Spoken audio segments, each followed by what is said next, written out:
part of the discussion, they are talking about the course VJ will study. First, you have some time to look at questions 1 to 7.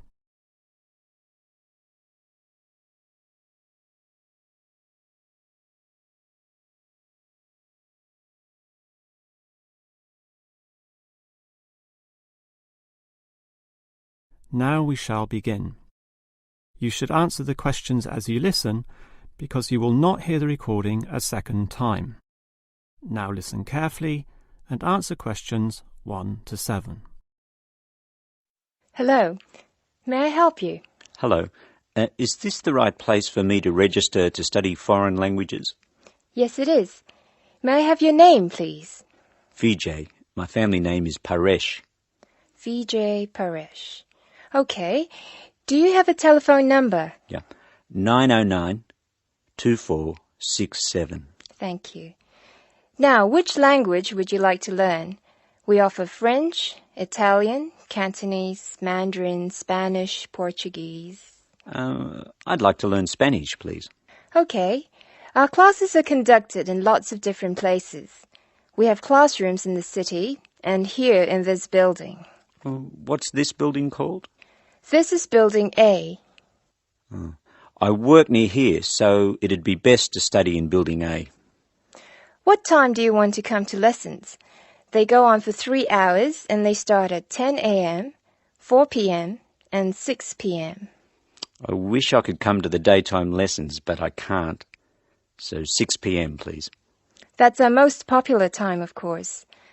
Have you ever studied Spanish before? No, I haven't. We describe our classes by level and number. Your class is called Elementary 1. Okay. When will classes start? Elementary 1 begins, just a minute. It begins on August 10. Great. Now what else do I have to do? Before you hear the rest of the conversation, you have some time to look at questions 8 to 10.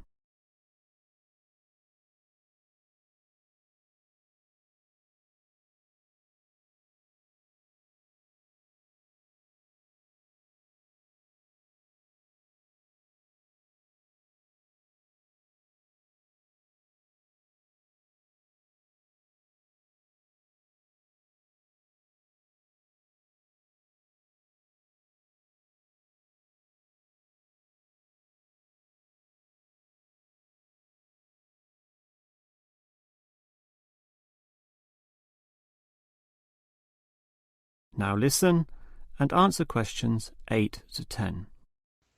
I'm sorry, Vijay. What were you saying? I wanted to know what else I had to do. Oh, of course. Please go to the building on the other side of Smith Street. I want you to go to the reception area first. It's just inside the door on the left as you enter from Smith Street. Give them this form. Okay. Do I pay my fees there? No, but the fees office is in the same building. Go past the escalators and you'll see a games shop. It's in the corner. The fees office is between the games shop and the toilets. Thanks. Where can I buy books? The bookshop is opposite the lifts. It's right next to the entrance from Robert Street. Your offices are spread out. Not as badly as they used to be.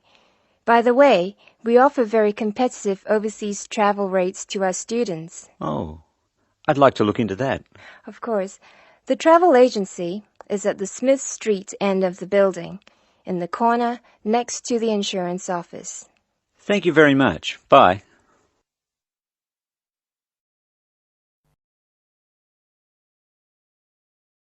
That is the end of part 1. You now have half a minute to check your answers.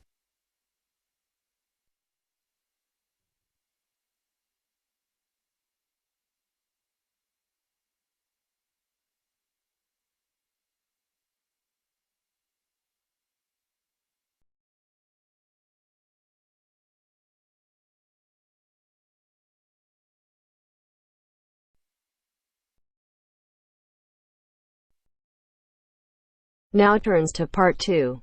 Part 2. You will hear a university administrator telling a group of new students about the central campus buildings and the facilities they provide. First, you have some time to look at questions 11 to 16.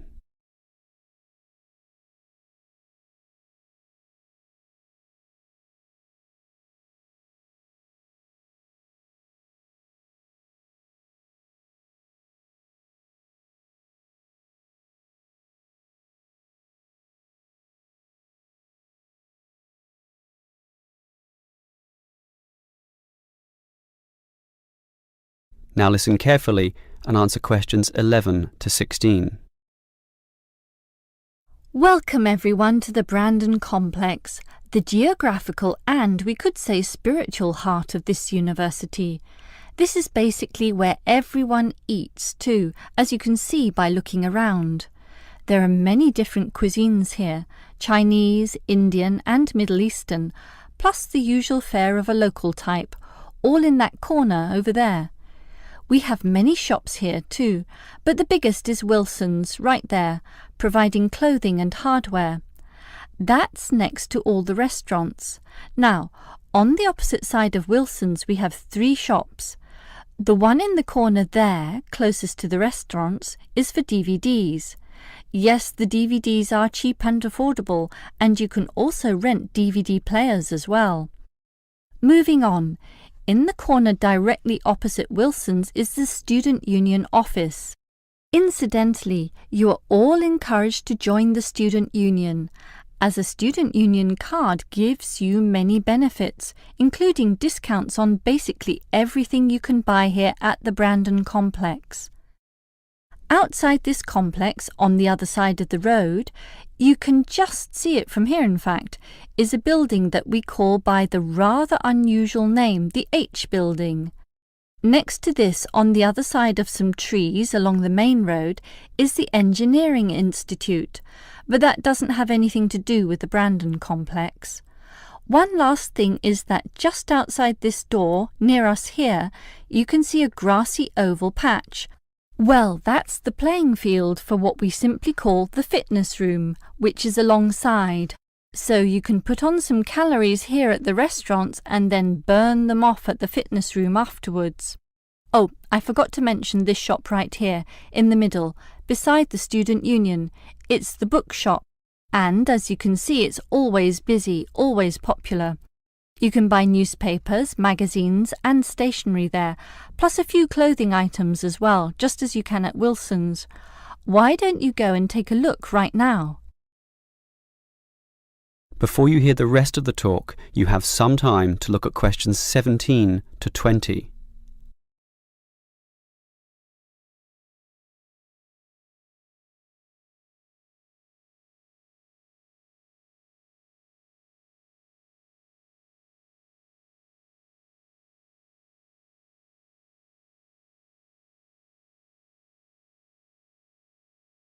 Now listen and answer questions 17 to 20. Now, I'd like to tell you a bit more about one of the buildings here, namely the H Building. Despite its bland name, you might be interested in what goes on there. It is our main recreational centre, with halls, offices and space available for a variety of activities, mostly for those who want to get fit. For example, if you're interested in yoga, you're in luck, since 4 days a week there are free yoga classes. They have several levels, so if you're a beginner, you'd have to start with that. You can check the schedules on the wall there. Yoga used to be at night, but now it's in the mornings, but not on Wednesdays. Along those same lines, there's aerobic dancing in the afternoon. This shares the same room as the badminton games, which are on Mondays, Wednesdays and Fridays. The aerobics are on the alternate days, Tuesdays and Thursdays, and it's not restricted at all. Everyone is welcome to join, although the instructor may divide you up, of course, according to ability. And, just to show how diverse the H Building is, there's even some spiritual solace available there, inside the multi-denominational prayer centre. with individual booths and a variety of holy scriptures and texts available to read from all the major religions of the world.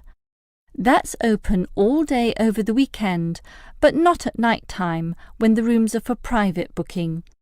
Finally, for those of you of a cerebral nature, the University Chess Club operates at night. That's open from 8 p.m. every, is it Wednesday or Monday? No, sorry, Friday. And I think it closes at about 11:30 p.m. So, there's something for everyone in the H building.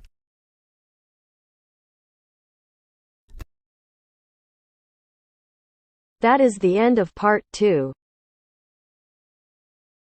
You now have half a minute to check your answers.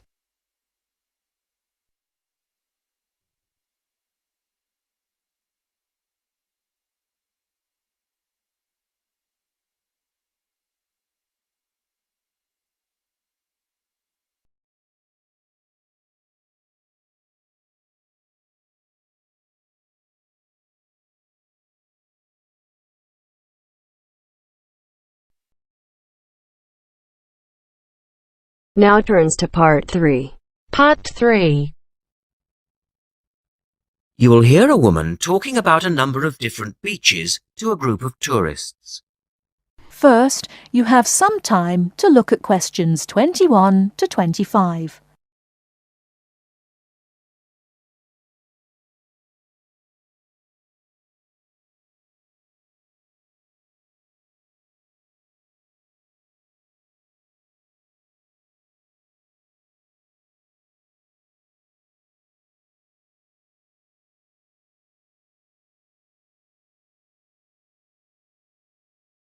Now, listen carefully and answer questions 21 to 25. Right, let's move on to the beaches here, which are absolutely beautiful. You do have over 100 to choose from. They're mostly sandy beaches and they vary from the largest, which is 2.5 kilometres long, to tiny sandy coves. But there are a few that I'd really recommend you to visit. So, looking at this pamphlet, first of all, there's Bandella Beach. This beach is 1 kilometre away from the old fishing village of Bandella, which is a beautiful spot. If you park in the car park behind it, there's a small path which leads down to the bay. It's very pretty because the whole beach is backed by pine trees, so it's very sheltered. The beach itself is very clean and the water is shallow and safe. That, together with the soft sand, make it an ideal beach for children and non-swimmers. A little further round the coast, again to the east, in the eastern corner of the island, is the spectacular Da Polata Beach, which is basically a long inlet. The land around this beach is marshland. It's all marsh, and there's a stream which winds through it, and the stream goes into the sea. And the beach has lovely pale gold sand. Access to this beach is quite tricky, and not for the less energetic. You have to go down a long flight of steps, 190 to be exact. But you'll be relieved to know that there's also a road which winds down to a car parking area. When you're level with the sea, there is a handful of shops and bars, and you can hire some beds and umbrellas. Continuing round the island, just past the tip of Calne, is the next beach I'd suggest you visit, and this is San Get. Why? Because there isn't a beach longer than this on the island. If you want to know, it's exactly 2.5 kilometres long, and that's a bonus because it means it never gets overcrowded. It has golden sand and clear blue water shelving into the sea. Before you hear the rest of the talk, you have some time to look at questions 26 to 30.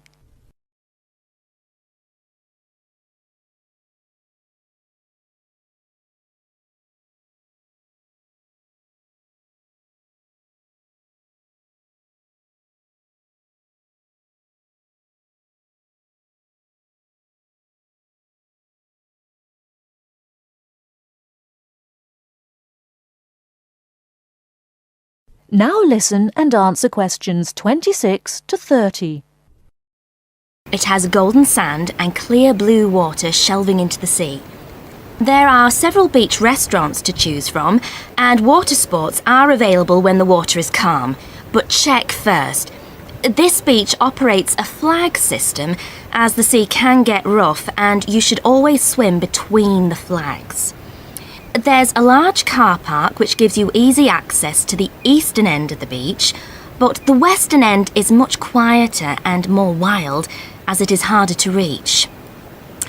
Blanaka is another popular beach, just in the northwest corner of the island. It has incredibly white sand and sparkling water. There is ample car parking here and plenty of bars and restaurants.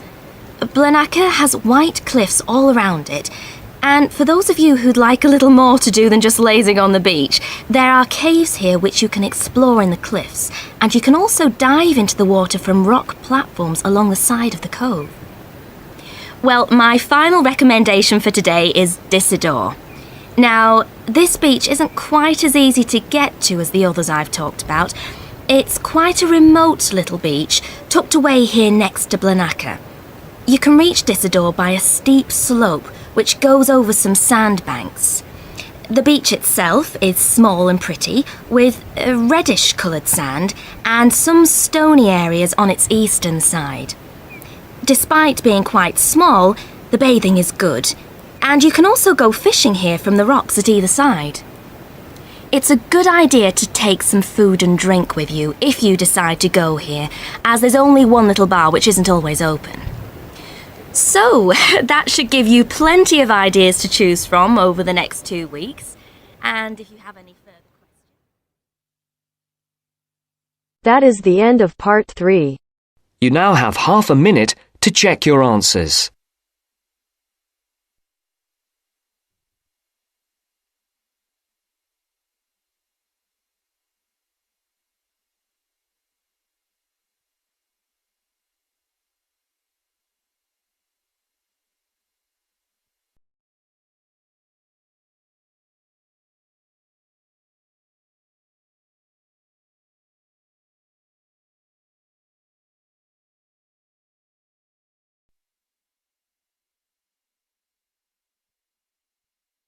Part 4. You will hear a woman giving a talk at a popular science convention. She is describing research into artificial gills designed to enable humans to breathe underwater. Now you have some time to look at questions 31 to 40.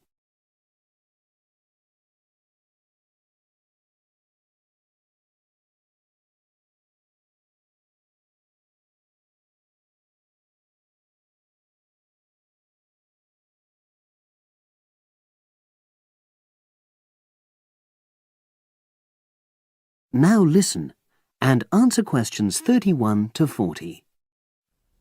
In my talk today, I'll be exploring the idea of artificial gills. I'll start by introducing the concept, giving some background and so forth, and then I'll go on to explain the technological applications, including a short, very simple experiment I conducted. Starting with the background.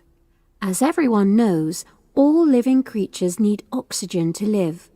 Mammals take in oxygen from the atmosphere by using their lungs, and fishes take oxygen from water by means of their gills, which of course in most fishes are located either side of their head. But human beings have always dreamt of being able to swim underwater like the fishes, breathing without the help of oxygen tanks. I don't know whether any of you have done any scuba diving, but it's a real pain having to use all that equipment. You need special training, and it's generally agreed that tanks are too heavy and big to enable most people to move and work comfortably underwater. So scientists are trying a different tack. Rather than humans carrying an oxygen supply as they go underwater, wouldn't it be possible to extract oxygen in situ? That is, directly from the water, while swimming. In the 1960s, the famous underwater explorer Jacques Cousteau, for example, predicted that one day surgery could be used to equip humans with gills. He believed our lungs could be bypassed and we would learn to live underwater just as naturally as we live on land. But of course, most of us would prefer not to go to such extremes.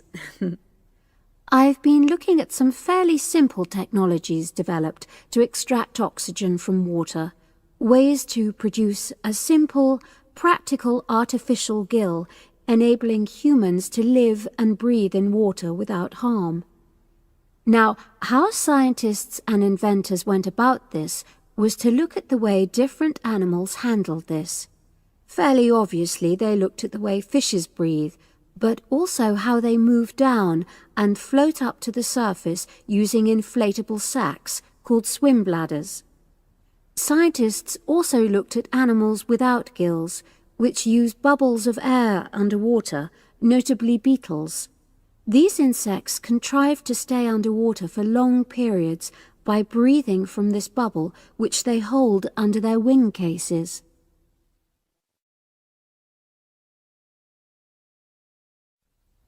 By looking at these animal adaptations, inventors began to come up with their own artificial gills. Now, making a crude gill is actually rather easy, more straightforward. You take a watertight box, which is made of a material which is permeable to gas, that is, it allows it to pass through inwards and outwards. You then fill this with air, fix it to the diver's face, and go down underwater. But a crucial factor is that the diver has to keep the water moving so that water high in oxygen is always in contact with the gill, so he can't really stay still. And to maximize this contact, it's necessary for your gill to have a big surface area. Different gill designers have addressed this problem in different ways, but many choose to use a network or lattice arrangement of tiny tubes as part of their artificial gills. Then the diver is able to breathe in and out. Oxygen from the water passes through the outer walls of the gill, and carbon dioxide is expelled. In a nutshell, that's how the artificial gill works. So, having read about these simple gill mechanisms, I decided to create my own. I followed the procedure I've just described, and it worked pretty well when I tried it out in the swimming pool. I lasted underwater for nearly 40 minutes. However, I've read about other people breathing through their gill for several hours. So the basic idea works well, but the real limitation is that these simple gills don't work as the diver descends to any great depth, because the pressure builds and a whole different set of problems are caused by that. Research is being done into how these problems might be overcome, but that's another story, which has to be a subject of another talk. Despite this serious limitation, many people have high hopes for the artificial gill, and they think it might have applications beyond simply enabling an individual to stay underwater for a length of time. For example, the same technology might be used to provide oxygen for submarines, enabling them to stay submerged for months on end without resorting to potentially dangerous technologies such as nuclear power. Another idea is to use oxygen derived from the water as energy for fuel cells. These could power machinery underwater, such as robotic devices. So, in my view, this is an area of technology with great potential. Now, if anyone has any questions, I'd be happy to answer. Yes, lady at the...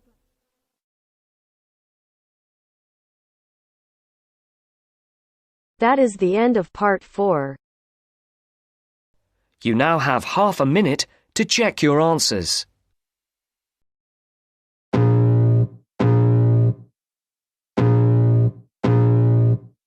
I can feel the blood creeping up from the heathens. Got will, got fight, got pride, got reason. If they wanna go eat, then you know I'm gon' feed them. If you're coming for me, hope you're ready for a demon. I got eyes in the back of my head, I'm seeing. Take me for granted and